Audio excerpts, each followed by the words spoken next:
してるより愛してることを伝える言葉がないのはきっと言葉に頼らずあなたのことを抱きしめて愛伝える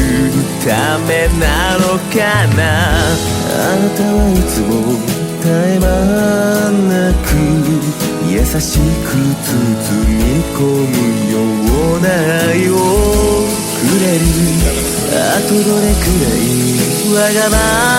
まを言えば僕は大人になれるかな。どれくらいの涙を生き返ってあなたはこの幸せを与えてくれたの。見当